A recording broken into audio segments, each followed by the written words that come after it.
Peu de respect quand même. On va quand même enlever la... Oh mon dieu, on dirait Elvis. Oh, mais je vais jamais réussir à avoir une coupe normale avant un petit moment là. Faut... Ah, salut toi. Ah putain de merde. J'en ai marre de tourner mes vidéos le jour où je me lave les cheveux, du coup c'est la catastrophe. Ah non mais j'aime pas là, c'est pas possible, je peux pas genre les attacher. Salut les gars.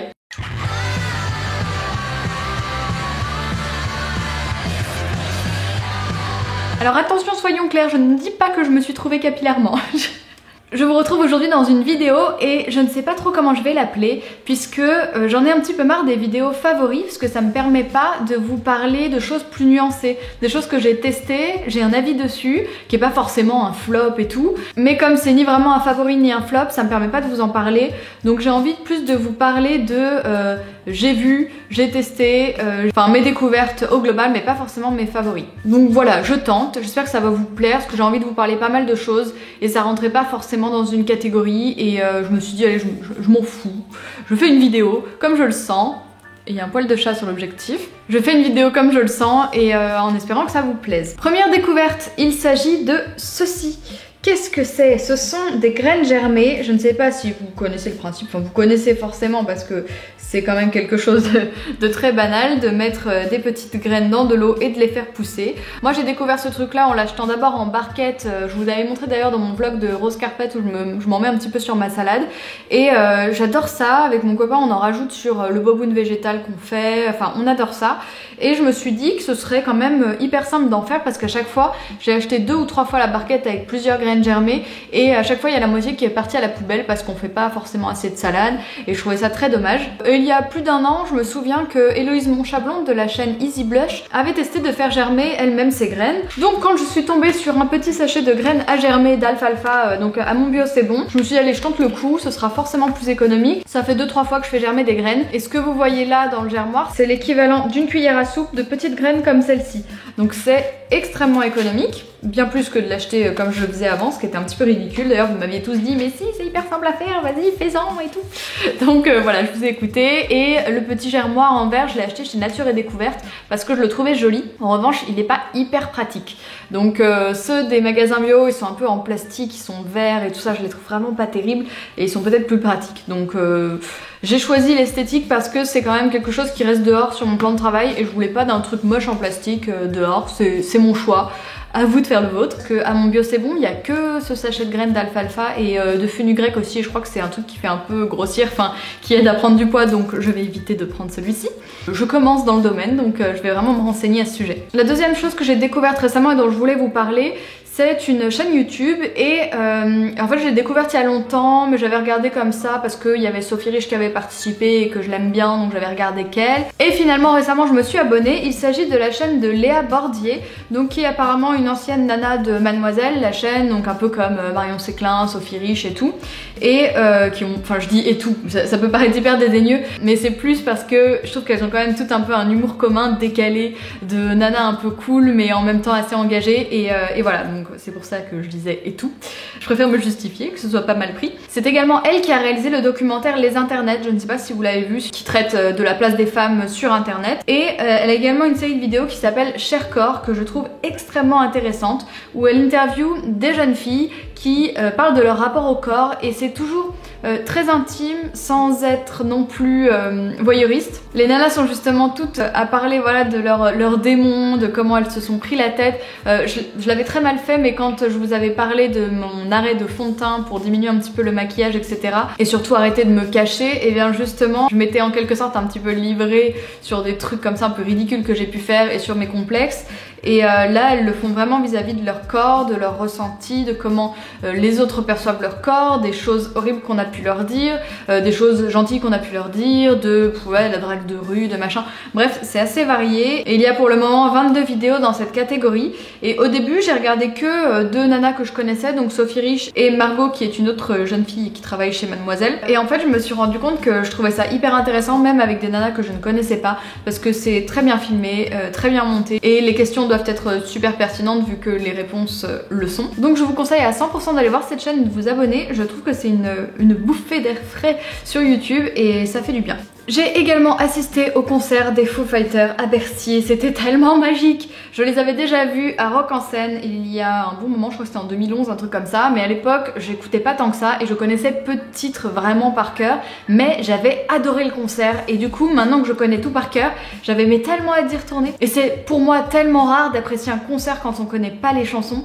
Enfin c'est vraiment difficile je trouve de se mettre dedans quand tu connais pas les titres, de se mettre dans un concert. Alors je savais que maintenant que je connais tout par cœur, j'allais tellement et c'était mais génial. Alors déjà on était ravis parce qu'on était très bien placés donc ça c'était top et quelle énergie de malade. Les mecs sont plus si jeunes, ils sont pas vieux hein, mais donc par exemple Dave Grohl, le chanteur qui est également l'ancien batteur de Nirvana pour ceux qui ne connaissent pas, à 48 ans, et ils ont une énergie de malade, ils ont le smile, on sent qu'ils sont heureux d'être là, ils courent partout, il y a de l'interaction entre tous les membres, ils se présentent sur scène, il y a des comment dire, il y a un bon échange avec le public, il y a un peu de petites conversations et tout, mais sans en faire des casses non plus, que ça fasse pas trop fake et tout. Et surtout, musicalement, ils sont là les gars, ils sont à un level de fou. Moi j'étais ouf, hein, pendant tout le concert, il y avait pas une minute de répit.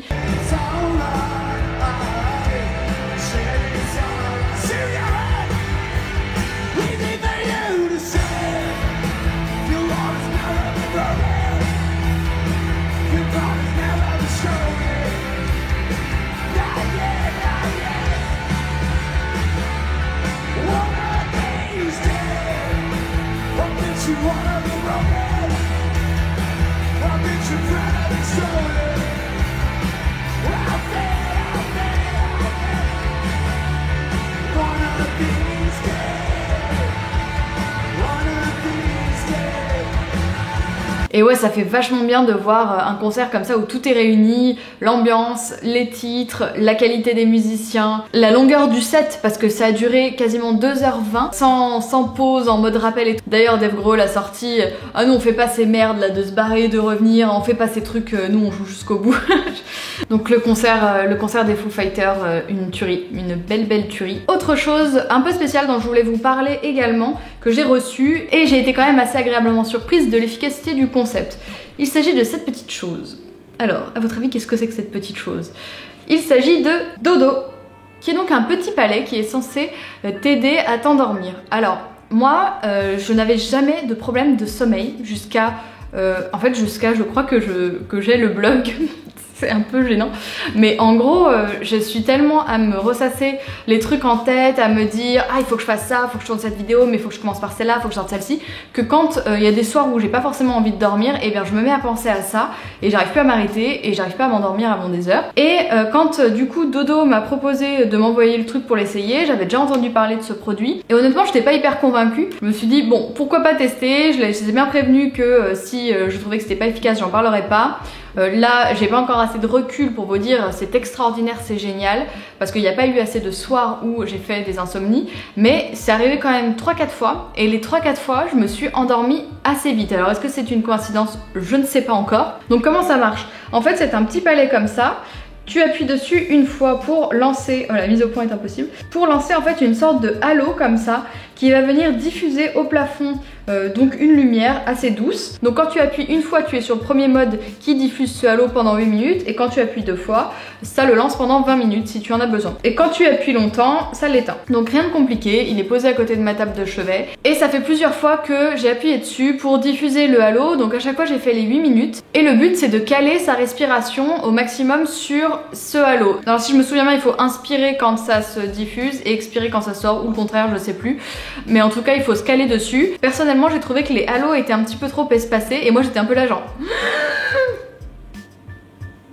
Bon, au début c'était un petit peu ça. Bon j'exagère à peine, hein. Franchement j'ai un petit peu galéré, ça me faisait un petit peu mal à la gorge et tout. Et au bout de la deuxième fois, j'ai réussi en fait à me détacher du truc et à simplement m'en servir pour calmer ma respiration et pas forcément m'évertuer à me caler exactement sur les lumières. Donc ce truc là il est en vente chez Nature et Découverte il me semble, c'est là où je l'avais vu pour la première fois. Et je pense que je reviendrai vers vous pour vous en parler sur du plus long terme, mais j'ai besoin d'encore plus de recul. Mais en tout cas en ce moment je suis en train de le tester et n'hésitez pas à me dire si vous avez déjà testé ce produit, ce que vous vous en pensez, si vous trouvez que c'est bullshit ou au contraire si ça vous a aidé à justement calmer votre respiration et vous concentrer dessus pour du coup un petit peu vous vider l'esprit et ne penser qu'à rien d'autre que votre respiration et donc pouvoir faire le vide et vous endormir plus rapidement. Je vous propose de faire une petite pause bouffe avec cette barre que j'ai reçue de la part de Naturalia et je m'étais dit que je la goûterais pas forcément tout de suite, mais là j'ai pas mangé, j'ai hyper faim. Alors oui, c'est pas très équilibré, hein, ne me jugez pas. Mais quand je vous en ai parlé en Insta Story, il y a l'une d'entre vous qui m'a dit ce truc c'est une addiction de fou, quand tu commences tu ne peux plus t'arrêter.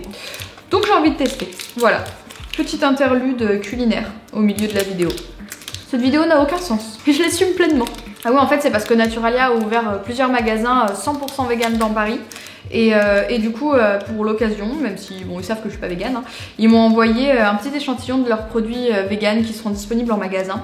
Donc je vais goûter ça. La barre elle est à moitié fondue parce qu'il faisait très chaud quand je l'ai reçue. Ah ouais, c'est très bon.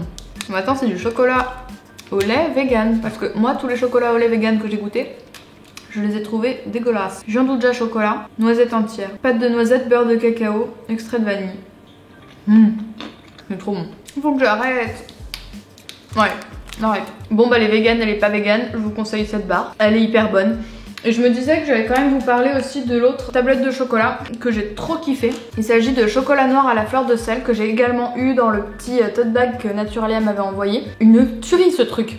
En fait, j'adore le chocolat noir à la fleur de sel. Mais des fois c'est un petit peu difficile de trouver le bon équilibre et d'avoir un truc qui soit pas trop noir, pas trop salé machin. Et celui-ci je le trouve parfait. Et du coup j'ai découvert par la même occasion une marque qui s'appelle donc Artisan du Monde, que je ne connaissais pas du tout. Vous connaissiez vous? Moi je connaissais pas du tout cette marque. Je n'avais plus de batterie et bientôt je n'aurai plus de place sur ma carte mémoire. Cette information est de la plus haute importance pour vous, je le sais. Donc si vous passez devant cette marque, pensez à moi et prenez-le pour tester. Je sais pas combien il coûte par contre, je vais vous le dire. Sur le site de la marque il est à 3,10 €, je sais pas combien le vend Naturalia. Mais par contre j'ai testé un chocolat au lait justement coco qui était coupé avec du lait de coco. Et ça je trouve qu'il y a trop le goût de la coco, même si j'aime bien ça, mais ça fait pas chocolat au lait quoi. Ça fait chocolat avec de l'huile de coco ou de la crème de coco, je sais pas ce que c'est.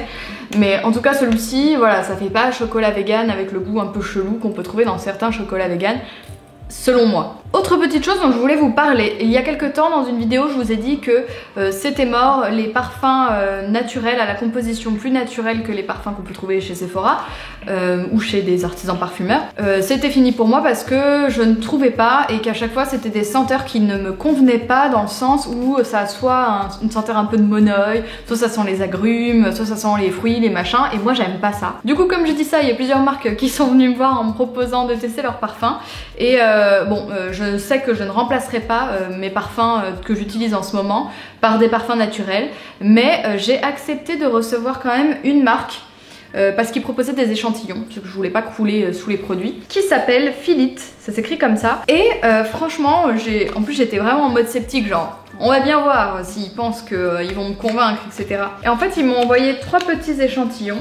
Celui-ci il sent hyper bon, il est un peu... C'est lequel celui-là? Le Bali. Ah bah c'est ça, le Bali. Il y a quelqu'un, l'une d'entre vous qui m'a dit que c'était son préféré. Solaire coloré floral envoûtant. Donc oui, il est floral, mais il a quelque chose qui ressemble un petit peu au bois de santal ou un peu ambré.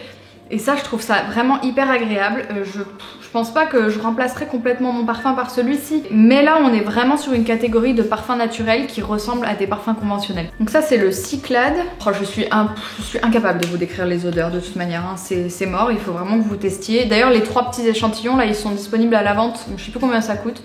Un courant d'air embrasse une île, ce parfum des airs émane de la terre, ses nuances du maquis pour elle et pour lui. C'est ça aussi ce qui est cool, c'est que c'est vraiment des parfums mixtes. Et moi je suis plutôt pour les parfums mixtes parce que de toute manière j'utilisais un parfum pour homme donc Et celui-ci c'est donc le 3e, le Cuba. Ouais, je crois que je l'aime moins le Cuba.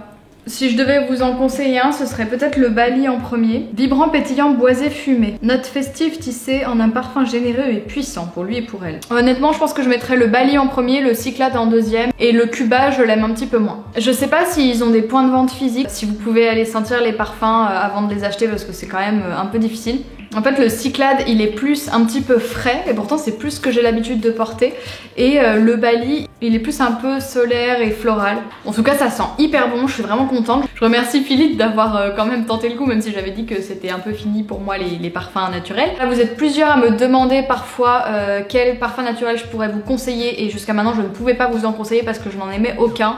Et là après avoir testé Aimé de Mars et des eaux un petit peu parfumées de Velleda et d'autres marques, pour le moment Philippe c'est la meilleure. J'ai pas encore senti les parfums d'Aquarelle, mais quelqu'un m'a dit, comme dirait Carla, que c'était là aussi un peu des parfums qui ressemblaient justement à des trucs fruités, tout ça comme j'aime pas trop. Donc je verrai, mais pour le moment Philippe. Et dernière chose dont je voulais vous parler, si je ne pense pas à quelque chose d'autre entre temps, parce que cette vidéo n'a aucun sens à l'image de ma coiffure, j'ai vu enfin le documentaire Blackfish. Ceux qui me suivent sur Instagram le savent, j'ai partagé ma soirée où j'ai regardé Blackfish, c'était pas très bien quand même, hein, si... Voilà. Donc pour ceux qui ne connaissent pas, il s'agit d'un documentaire qui parle d'un orque, enfin précisément d'un orque qui est en captivité dans un SeaWorld et qui a un comportement agressif et qui a tué 3 de ses dresseurs en fait. Alors moi j'ai été hyper choquée par le documentaire parce que je vous avoue j'avais des... enfin pas des a priori, mais en tout cas je m'attendais à un certain type de documentaire. Je suis désolée, il fait littéralement nuit, hein. Je vais essayer de pousser vite fait de la lumière, mais ça va faire une qualité dégueulasse, donc tant pis. Je m'attendais vraiment à un documentaire qui montre, regardez comme c'est terrible, les animaux en captivité, etc. Il serait mieux dans la mer, machin. Ce qui est tout à fait louable, hein, évidemment. Sauf que ce qui t'achève dans le documentaire, c'est que tout le monde est malheureux. C'est que tout est une espèce de mensonge global où tout le monde pense pas mal faire en fait. Sauf les gérants de SeaWorld qui sont alors là les pires ordures de la terre, mais même les entraîneurs qui en fait pensent qu'ils font bien parce qu'on leur ment, on leur explique des choses fausses. On apprend que tout est construit sur un mensonge, que par exemple SeaWorld explique aux guides de dire aux visiteurs qu'un orque vit en moyenne entre 30 et 35 ans, que comme dans le parc ils ont plein de soins, ils vivent jusqu'à 40 ans, alors qu'en fait c'est complètement faux, parce que tu as des spécialistes des orques qui interviennent pendant tout le documentaire et qui t'expliquent que non, un orque c'est à peu près la longévité d'un être humain, que ça peut vivre jusqu'à 90 ans, 100 ans, et tu vois les guides comme ça en train de déblatérer leur blabla, leurs mensonges, mais eux ne le savent pas. Enfin, je pense que la plupart sont vraiment de bonne foi en fait. Ils sont arrivés un peu comme ça, comme des enfants qui rêvent de nager avec des orques. Alors on peut les blâmer de pas avoir eu le recul assez nécessaire, mais je pense que aussi dans le contexte à l'époque, tu savais quand même beaucoup moins ces choses-là. On était quand même beaucoup moins à parler de la protection animale et des conditions de captivité des animaux, etc.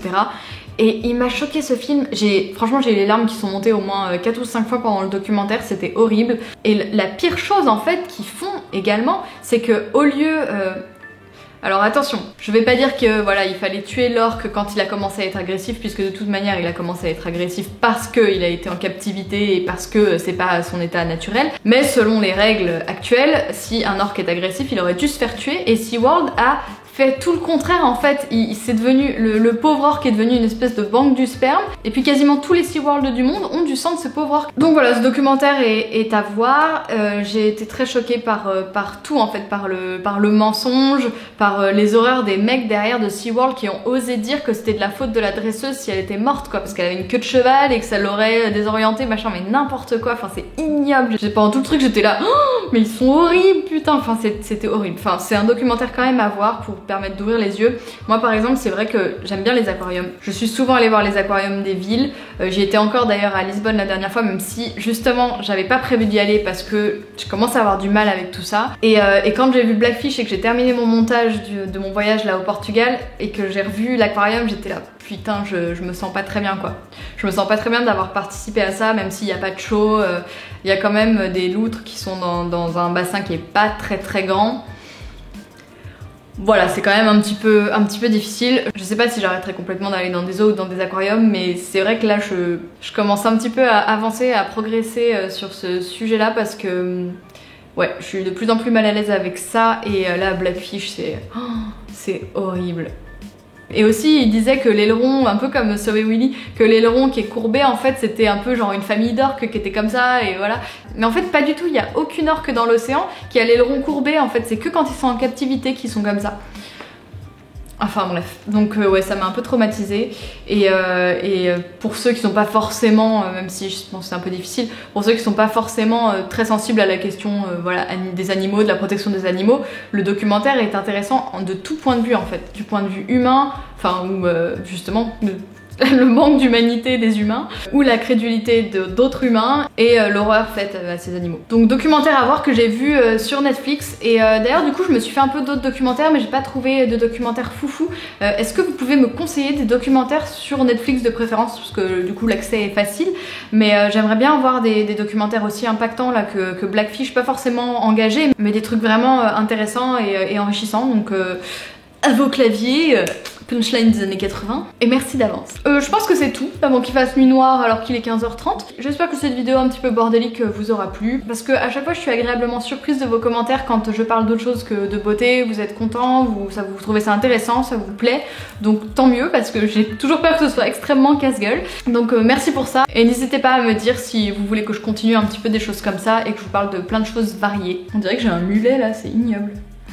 Si cette vidéo vous a plu, n'hésitez pas à la liker, n'hésitez pas à vous abonner à la chaîne. Il faut qu'on soit 10 000 un jour sur cette chaîne, hein. Il va falloir y arriver, hein. Ça va pas être possible sinon. Sinon j'arrête les vidéos. Je vous embrasse et je vous dis à la semaine prochaine. Salut!